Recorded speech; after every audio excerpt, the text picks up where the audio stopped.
BJP ही है ना।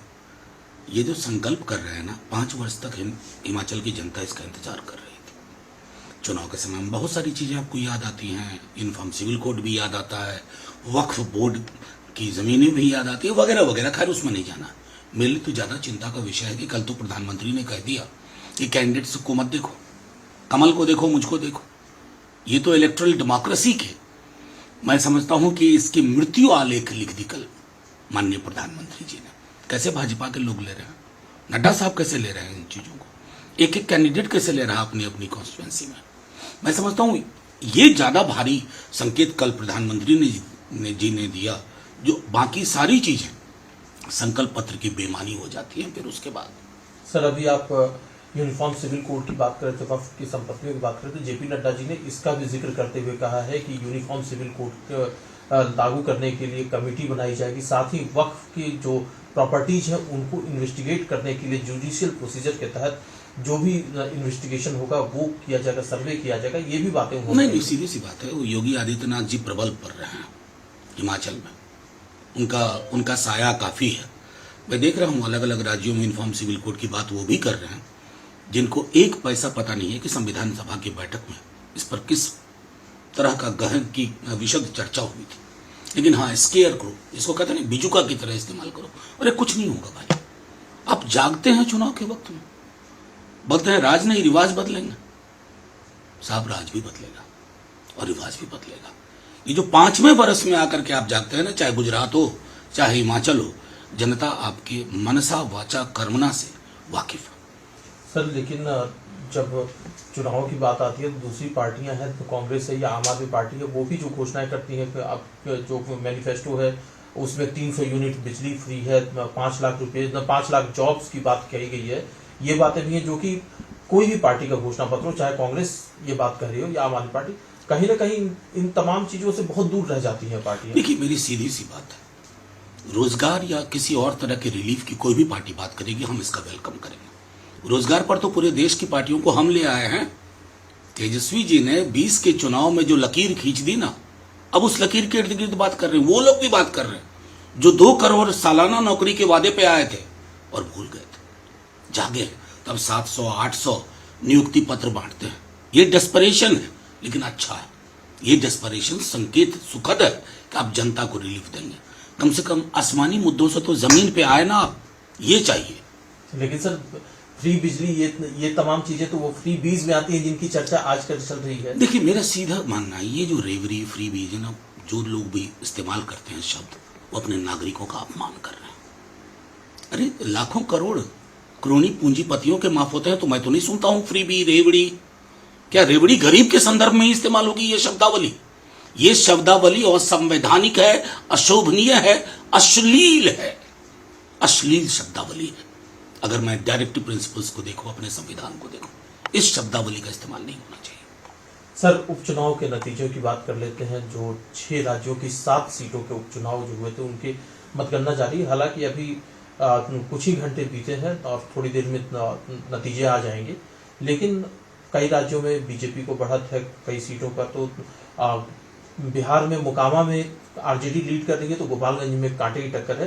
क्या कहना है सर? देखिए, सीधी सी बात है, पूरे देश में ये उपचुनाव 7 जगह थे, सबका रुझान आ रहा है। मोकामा में हमारा मार्जिन बहुत बड़ा है।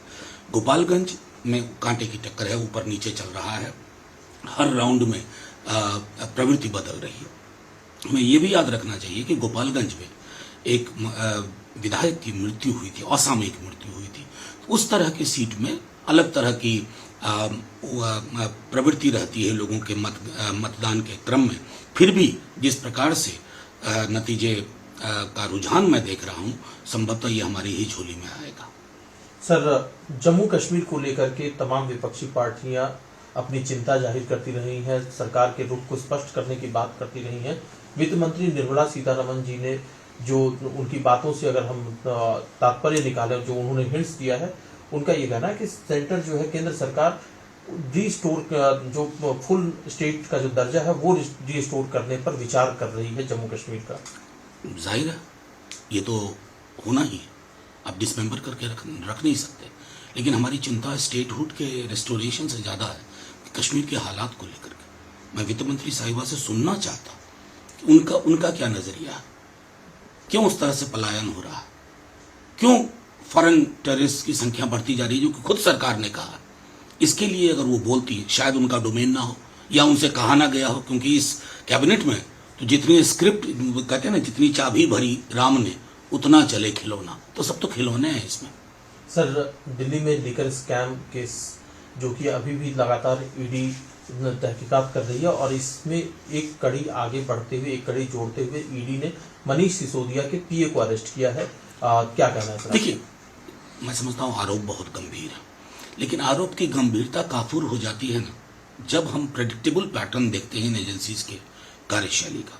जो व्यक्ति ये आरोप लगा रहे हैं, जो जेल से भी बैठ करके एक व्यक्ति आरोप लगा रहे हैं, उनका अपना स्लेट जो है वो भरा हुआ है, लेकिन फिर भी मेरा मानना है तहकीकात करिए, सिर्फ हेडलाइन मैनेजमेंट तक ना रहिए, क्योंकि वही हमने देखा है और वही हमने अपने केस में भुगता है। सर, एक आखिरी सवाल है, बिहार की कानून व्यवस्था से जुड़ा हुआ यह मामला है। गया की घटना है जहां पर कि 45 वर्ष की एक महिला को सिर्फ इसलिए जिंदा जला दिया जाता है कि उस पर डायन होने का शक था। ये जो चीजें होती है, ये सिर्फ बिहार की बात नहीं है, बिहार में कानून व्यवस्था पर सवाल है, लेकिन ऐसी घटनाएं जो है इसके बारे में क्या कहना है? देखिए, पूरे देश में इस तरह की घटनाएं और ये दुखद है, दुर्भाग्यपूर्ण। ये मैं समझता हूँ झारखंड से कभी खबर आती है, कभी मध्य प्रदेश से आती है, कभी मेरे अपने राज्य से आती है। इतना मैं एश्योर कर सकता हूँ आपके माध्यम से, नॉन निगोशिएबल है इस पर हम लोगों का पोजीशन, चाहे माननीय मुख्यमंत्री हो, माननीय उप मुख्यमंत्री हो। लेकिन इसका एक दूसरा पहलू ये भी है, जो अलग अलग मसलों में कम से कम मैंने आपके समक्ष रखा, कि समाज की रुग्णता भी हमारे लिए चिंता का विषय होना चाहिए। समाज बीमार हो चला है, इसलिए 6 माह की बच्ची के साथ रेप की घटनाएं आती है, आप मुझसे प्रतिक्रिया लेते हैं, सिहर जाता है रोम रोम। ये मैं समझता हूं कि एक इस पर भी हम सबको साझा रूप से चिंतन करने की जरूरत है। तो इस घटना के जो दोषी है उनको फास्ट ट्रैक में लाकर के मैंने कहा नॉन निगोशिएबल है, 0 टॉलरेंस है। अब बहुत जल्द इसके नतीजे देखें। नमस्कार, मैं हूं मानक गुप्ता।